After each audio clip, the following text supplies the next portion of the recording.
বস গাড়িটাকে আপনার একটা সেলফি তুলি।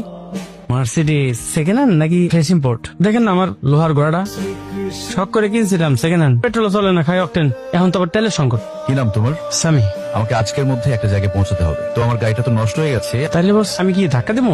ও এটা তো পুস্টার্ট। তোমার ওই লোহার ঘোড়াটা আমাকে দাও, তার বদলে এই গাড়িটা তুমি নিয়ে নাও। মানে মজা করতেছেন না নাকি সিরিয়াস সত্যি? কিন্তু বস আপনার এই নষ্ট গাড়িটা তো আমি নিবো। রাস্তায় যদি আমার পুলিশ আটকায় আপনি কি আমার বাঁচাইবেন?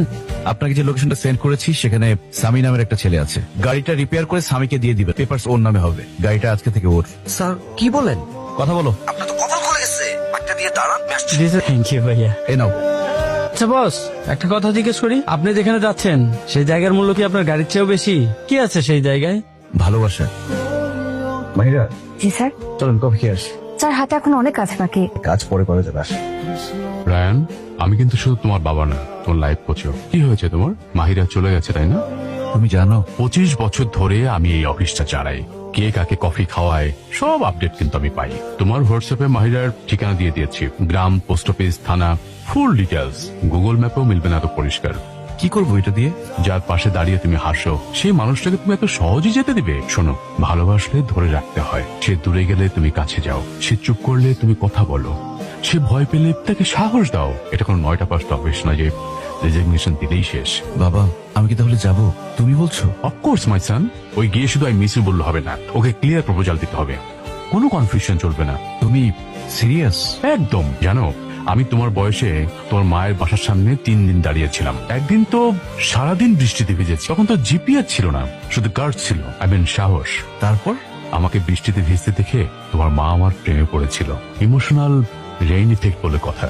এই মন মরা ফেস নিয়ে গেলে কিন্তু হবে না। এরা কিন্তু ওকে হিরো না, ডিসিশন নিয়ে হিরোকে পছন্দ করে। থ্যাংক ইউ বাবা। কি করি আজ? ভেবে না পাই পথ হারিয়ে কোন বনে যাই, আজ আমাদের ছুটি ও ভাই, আজ আমাদের ছুটি। আজ তোমাদের সত্যিই ছুটি। আপনি এখানে এসেছেন কি মনে করে? তার আগে বলেন আপনি চাকরি কেন ছেড়েছেন? কেন লেটার পাননি? পেয়েছি। আপনি তো রুলস ব্রেক করেছেন। চাকরি ছাড়তে হলে রিজাইন লেটার দিতে হয়, ইমোশনাল চিঠি না।